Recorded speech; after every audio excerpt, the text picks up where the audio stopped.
السلام عليكم ورحمة الله وبركاته. أهلا بكم في قناة أفكار بيتي، والنهاردة معانا حل مشكلة عدم سحب المية في الغسالة الأوتوماتيك أو فوق أوتوماتيك. يعني تيجي تفتح البرنامج بتاع الغسالة ما تلاقيش مية إنها تنزل في الغسالة أو تملى مية، ما بتسحبش من الحنفية.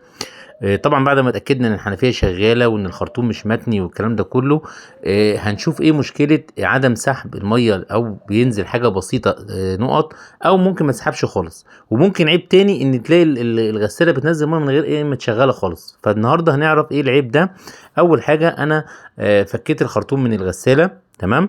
الصمام بتاع الغساله ده هيبقى هو اللي فيه المشكله بعد ما شفنا الحاجات السهله طبعا، بس انا عشان بختصر عشان الفيديو ما يكونش طويل. فانا دي غساله فوق اوتوماتيك، ونفس الحال في كل الغسالات، الفكره واحده يا جماعه. تمام. دي غساله فوق اوتوماتيك توشيبا 8 كيلو. هفك الجزء الخلفي اللي ورا اللي فيه الصمام اللي بيخش فيه ايه الخرطوم، يعني مكان الخرطوم بتاع الميه اللي داخل فيه الحنفيه، هو ده اللي انا. فهفك المسمارين دول وهشيل الكفر اللي هو في الخلف ده لغايه ما يبان لي ايه الصمام. انا كده شلت المسمارين وفكيت الكفر، بان لي ايه الصمام بتاع الغساله اللي هو بيفصل ميه ويطلع ميه، اللي هو بيشتغل حسب البرنامج. فده الصمام هفكه. انا عندي هنا بمسمارين، المسمار يمين وشمال كده، هفكهم واشوف العيب فيه. اول حاجه قبل ما افك بشوف الفلتر اللي فوق ده، هل هو الفلتر ده نظيف او ممكن يكون فيه انسداد.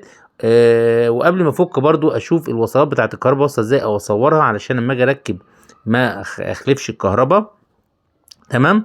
فبعد ما اتاكدت من كل الحاجات البسيطه والفلتر والخرطوم والحنفيه والكلام ده كله، يبقى كده المشكله في صمام الغساله. هفك الصمام ده، هعمل فيه محاوله قبل ما اغيره، علشان هو مش غالي قوي، بس ايه، محاوله عشان ده الاصل بتاعه.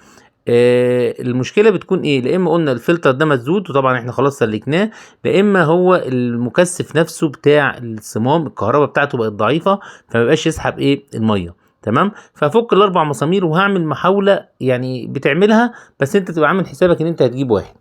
تمام. وممكن في ناس بيشتغل معاهم. فايه اللي انا اعمله؟ فكيت الاربع مسامير بتوع المكثف ده، وهشوف مكوناته ايه، نظام السحب بتاعه والكلام ده كله، وهسلك الفتحات بتاعه الميه. تمام. انا كده فكيته. بيبقى عباره عن ايه؟ في زي جلدة رداغ زي كده. الفتحة دي بسلكها وبشوف اذا كانت مسدودة ولا مش مسدودة بحتة دبوس صغير كده. تمام. او انفخ فيها. والجزء التاني ده المكثف اللي هو بتاع الكهرباء. احيانا بيكون شايفين العمود اللي في النص ده بيكون اتاكل، فما بيقدرش يزق جلدة الرداغ قوي عشان يفتح ميه او يقفل ميه. تمام. فبيكون علم مكان البلاستيكه اللي هي في الرداخ، فبيكون عمل عمق فيها. فالحل ان انا بعمل ايه؟ بصنفره بسيط كده بحيث ان انا اساوي ايه الجزء واركبه واجرب. تمام. بعد ما عملت كل ده ولقيته برضه ضعيف، يبقى الحل ان انا لازم اروح اجيب مكثف جديد. وبالفعل جبت مكثف جديد. طبعا كل اللي في السوق الصيني انا بجيبه من شارع اللي هو نجيب الريحاني. في محل العبودي، الناس محترمه جدا وحاجتهم يعني تمام وفاتوره وكله. هو الحقيقه قال لي مفيش غير الصيني، بس هو ده اللي شغال وهو ده اللي في السوق، فجبته وركبته. تمام. طبعا انا هعد لكم المشهد ان انت لازم تعرف الاسلاك بتاعت الكهرباء ايه، علشان لما اجي اركب او اصورها. تمام. وهحط الجديد وهركبه وهجرب هل الميه هتنزل وهتسحب الغساله ولا لا. تمام. انا كده ركبت المسمارين وهجرب معاكم الغساله. فلقيت بكل سهوله ان انت عملتها بنفسك والغساله اشتغلت. كانت كميه الميه يا جماعه اقل من كده بكتير.